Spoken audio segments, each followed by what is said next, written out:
Hi, welcome you to learn English. English கிராமரில் ரொம்ப முக்கியமானது active voice passive voice. நான் உங்களை கவனித்துக் கொண்டிருக்கிறேன், இது ஆக்டிவ் வாய்ஸ். நீங்கள் என்னால் கவனிக்கப்பட்டு கொண்டிருக்கிறீர்கள், இது பாசிவ் வாய்ஸ். இங்கிலீஷ் கம்யூனிகேஷனில் active voice passive voice direct and indirect speech ரொம்ப இம்பார்ட்டண்ட். எல்லா கிராமரையுமே படித்து எந்தெந்த இடத்துல தேவையோ அந்தந்த இடத்துல நம்ம அதை அப்ளை பண்ணணும். That is very important. இந்த வீடியோவில் ஆக்டிவ் வாய்ஸ் பாசிவ் வாய்ஸ் பற்றி ரொம்ப ஷார்ட்டாக ரொம்ப ஈஸியாக பார்க்க போகிறோம். I welcome you to this channel சென்டாக்ஸ். உங்களுடைய ஸ்போக்கன் இங்கிலீஷ் ஸ்கில்ஸை டெவலப் பண்ணுற மாதிரி வீடியோஸ் அப்லோட் பண்ணியிருக்கேன். ப்ராக்டிஸ் பண்ணிட்டே இருங்க, கண்டிப்பாக டெவலப் பண்ணிருக்கோம். நான் உங்களை கவனித்து கொண்டிருக்கிறேன். இந்த வாக்கியத்தில் அந்த செயல் நடந்துக்கிட்டு இருக்கு, அதாவது கவனித்து கொண்டு அப்படிங்கிற அந்த செயல் நடந்துக்கிட்டு இருக்கு. கவனித்து கொண்டிருக்கிறேன், இது ஆக்டிவ் வாய்ஸ். ஐ ஆம் வாட்சிங் யூ. இதை நம்ம பாசிவில் எப்படி சொல்கிறது அப்படின்னு பார்க்க போகிறோம். நீங்கள் என்னால் கவனிக்கப்பட்டு கொண்டிருக்கிறீர்கள், இது பாசிவ் வாய்ஸ். அப்போ அந்த சென்டென்ஸ் யூ ஆர் அப்படின்னு ஆரம்பிக்கணும்.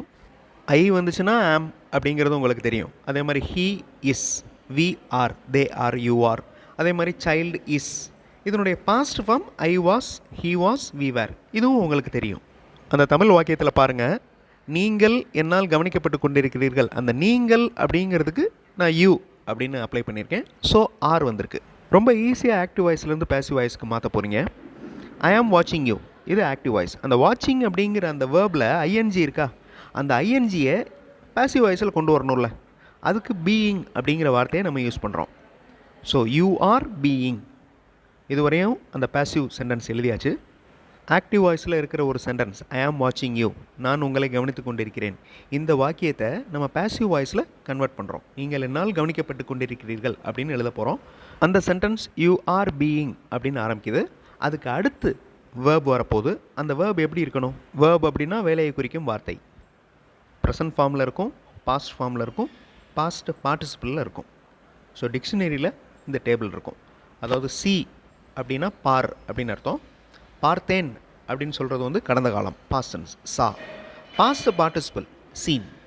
இதே மாதிரி எல்லா வேர்ப்ஸ்க்கும் நீங்கள் தெரிஞ்சு வச்சுக்கணும். ஏன்னா இந்த பாஸ்ட் பார்ட்டிசிபிள் தான் ரொம்ப இம்பார்ட்டண்ட் ஆக்டிவ் வாய்ஸ்லேருந்து பாசிவ் வாய்ஸ்க்கு கன்வெர்ட் பண்ணுறதுக்கு.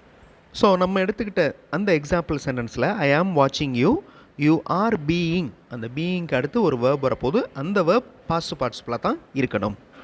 நீங்கள் என்னால் கவனிக்கப்பட்டு கொண்டிருக்கிறீர்கள், அந்த கவனிக்கிறது அப்படிங்கிறதுக்கு இங்கிலீஷில் வாட்ச். அதனுடைய past form watched, past participle watched. So you are being watched by me அப்படின்னு ஆட் பண்ணுறோம். ஸோ இந்த பாசிவ் வாய்ஸ் அப்படிங்கிறத கண்டுபிடிக்கிறதுக்கு இந்த பை அப்படிங்கிற ப்ரிப்போசிஷன் யூஸ் ஆகும்.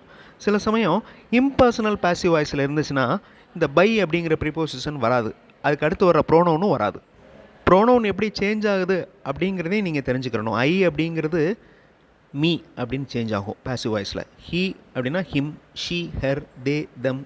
இந்த மாதிரி ஆக்டிவ் வாய்ஸில் இருக்கிற ஒரு ப்ரோனவுன் பாசிவ் வாய்ஸ்க்கு வர்றப்ப சேஞ்ச் ஆகும். அதையும் நீங்கள் தெரிஞ்சுக்கிறணும். இதை ப்ராக்டிஸ் பண்ண ஈஸியாக உங்களுக்கு தெரிஞ்சிடும்.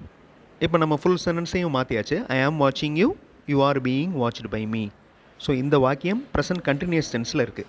ரெண்டு வாய்ஸுமே ப்ரெசன்ட் கண்டினியூஸ் டென்ஸில் இருக்குது. ஃபாஸ்ட்டாக ஒரு தடவை எப்படி கன்வெர்ட் பண்ணணும்னு பார்க்கலாமா? ஐ ஆம் வாட்சிங் யூ, அந்த யூ அப்படிங்கிற ஆப்ஜெக்டை முன்னாடி கொண்டு வர்றோம், யூ ஆர். தென் பீயிங் அப்படிங்கிற வார்த்தையை நம்ம ஆட் பண்ணுறோம். அந்த பீயிங்க்கு அடுத்து பாஸ்ட் பார்ட்டிசிபிளை அப்ளை பண்ணுறோம். You are being watched. I am வாட்சிங் யூ, அந்த யூ எடுத்துகிட்டு ஆரம்பிக்கிறோம். You are being watched by me, அந்த ஃபோர்த் ஸ்டெப் பை மீ அப்படிங்கிறத சேர்க்குறோம். இங்கிலீஷ் மாடல் சென்டென்சஸ் பார்த்தும் இங்கிலீஷில் பேசுகிறதுக்கு எழுதுறதுக்கு ப்ராக்டிஸ் பண்ணலாம். அந்த மாதிரி இங்கிலீஷ் மாடல் சென்டென்சஸ் இருக்கிற வீடியோஸ் இன்னொரு சேனல் சென்டாக்ஸ் ப்ளஸில் கொடுத்துருக்கேன். அந்த சேனல் வீடியோஸும் பாருங்கள், கண்டிப்பாக உங்களுக்கு யூஸ்ஃபுல்லாக இருக்கும். ஸோ ஜஸ்ட் ஷார்ட்டாக ரீகால் பண்ணிக்கோங்க. You are being, you are being watched, you are being watched by me. நீங்கள் என்னால் கவனிக்கப்பட்டு கொண்டிருக்கிறீர்கள்.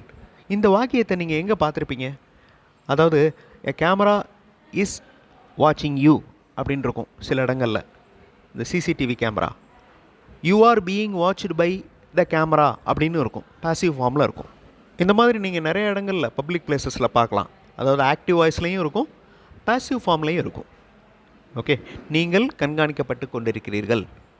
யூ ஆர் பீயிங் வாட்ச்டு, இது impersonal passive voice. You are being watched by camera அப்படின்னா இது பாசிவ் வாய்ஸ். இம்பர்சனல் பாசிவ் வாய்ஸில் object வராது, நம்ம அசியூம் பண்ணிக்கிறணும். அதே மாதிரி ப்ரோனவுன் எப்படி சேஞ்ச் ஆகுது அப்படிங்கிறது ரொம்ப இம்பார்ட்டண்ட். ஆக்டிவ் வாய்ஸில் ஐ அப்படின்னு இருந்துச்சுன்னா பாசிவ் வாய்ஸில் மீ அப்படின்னு மாறும். இதை ப்ராக்டிஸ் பண்ண தான் வரும். ஸோ ஆக்டிவ் வாய்ஸ்லேருந்து பாசிவ் வாய்ஸ்க்கு கன்வெர்ட் பண்ணி ப்ராக்டிஸ் பண்ணோன்னா ஈஸியாக அந்த ப்ரோனவுன்லாம் எப்படி மாறுது அப்படிங்கிறது தெரிஞ்சிடும். ஹீ அப்படின்னா him, she, her, they, them, we, us. You அதுவே தான், யூ தான். நான் உன்னைய பார்த்துக்கிட்டு தான் இருக்கேன் அப்படின்னு சில இடங்களில் பேசுவோம். நம்ம தமிழில் பேசுகிறப்ப நான் உன்னைய பார்த்துக்கிட்டு தான் இருக்கேன், அது ஆக்டிவ் வாய்ஸ். சில நேரங்களில் பாசிவ் ஃபார்மில் அதை சொல்லுவோம். ஸோ எந்தெந்த சிச்சுவேஷனில் ஆக்டிவ் வாய்ஸ் யூஸ் பண்ணுவோம், எந்தெந்த சிச்சுவேஷனில் பாசிவ் வாய்ஸ் யூஸ் பண்ணுவோம் அப்படின்னு அந்த நேரத்தில் தான் நம்ம முடிவு பண்ணணும். அதாவது பேசிக்கிட்டு இருக்கிறப்ப முடிவு பண்ணணும். ரெண்டுமே ரொம்ப இம்பார்ட்டண்ட். அதாவது ஆக்டிவ் வாய்ஸ் இம்பார்ட்டண்ட், பாசிவ் வாய்ஸும் இம்பார்ட்டண்ட். ரெண்டுமே ஒவ்வொரு இடங்களில் யூஸ் பண்ணுவோம். அதே மாதிரி தான் direct speech, indirect speech. So direct speech ஒரு சில இடங்களில் யூஸ் ஆகும், இன்டைரக்ட் ஸ்பீச் நிறைய இடங்களில் யூஸ் பண்ணுவோம். இந்த ரெண்டு கிராமரையும் லேர்ன் பண்ணுறப்ப அந்த கொஸ்டினையும் சேர்த்து லேர்ன் பண்ணிக்கணும். That is very important. வெறும் ஆன்சர் மட்டும் எப்படி கன்வெர்ட் பண்ணுறது அப்படிங்கிறத மட்டும் பார்க்கக்கூடாது. அந்த கொஸ்டின் எந்த மாதிரி இருக்குது, எந்த ஸ்ட்ரக்சரில் இருக்குது அப்படிங்கிறதையும் நம்ம லேர்ன் பண்ணணும். He is taking his book. அவர் அவருடைய புக்கை எடுத்துக்கொண்டிருக்கிறார். He is taking his book. இது active voice. His book is being taken by him. இது பாசிவ் ஃபார்ம். அந்த பாசிவ் ஃபார்மில் பாருங்களேன், அந்த ஆப்ஜெக்ட் முன்னாடி வருது. ஓகே, ஹிஸ் புக் அப்படின்ற ஆப்ஜெக்ட் முன்னாடி வருது. ஹீ அப்படிங்கிறது சப்ஜெக்ட், இஸ் டேக்கிங் அப்படிங்கிறது வேர்ப், ஹிஸ் புக் அப்படிங்கிறது ஆப்ஜெக்ட். ஸோ அந்த ஆப்ஜெக்ட் முன்னாடி வந்துடுது.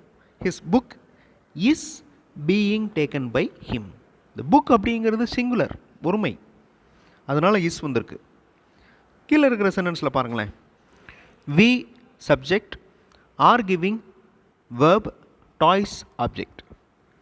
ஸோ இந்த வி அப்படிங்கிறது பன்மை, ப்ளூரல். டாய்ஸ் அப்படிங்கிறதும் பன்மை. இப்போ toys are being given by as. Okay, அந்த ஆர் வந்திருக்கு, அப்போ ப்ளூரல் நம்ம யூஸ் பண்ணியிருக்கோம். டாய்ஸ் are being given by as. ஓகே, இந்த மேலே இருக்கிற சென்டென்ஸில் புக் அப்படின்னு சிங்குலரில் இருக்குது, அதை ப்ளூரலில் கன்வெர்ட் பண்ணிடுவோம்.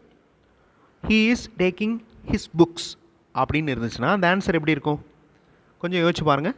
He is taking his books அப்படின்னு இருக்குது ப்ளூரலில். அப்போ அந்த ஆன்சர் எப்படி இருக்கும்? His books. அந்த புக்ஸ் அப்படிங்கிற வார்த்தை அதுவே கீழே வந்துடுது, ஆப்ஜெக்ட். ஹிஸ் புக்ஸ், இஸ்ஸுக்கு பதிலாக என்ன வரும்? ஆர் வரும். His books are being taken by him. So ரெண்டு வாக்கியங்களும், இங்கே இருக்கிற 4 வாக்கியங்களும் எந்த டென்ஸில் இருக்குது? ப்ரெசன்ட் கண்டினியூஸ் டென்ஸில் இருக்குது. வாய்ஸ் மட்டும் மாறி இருக்கு. இதே டென்சஸ் யூஸ் பண்ணி நம்ம நிறைய எக்ஸசைஸ் பண்ணோன்னு வச்சுக்கோங்க. உங்களுக்கு இந்த active voice to passive voice rule ஈஸியாக ஞாபகத்தில் இருக்கும். ஈஸியாக அவங்களால கன்வெர்ட் பண்ண முடியும். அடுத்த வீடியோவில் அந்த மாதிரி ஒரு எக்ஸசைஸ் பண்ணலாம். தேங்க்ஸ் ஃபார் வாட்சிங் and thanks for your valuable comments.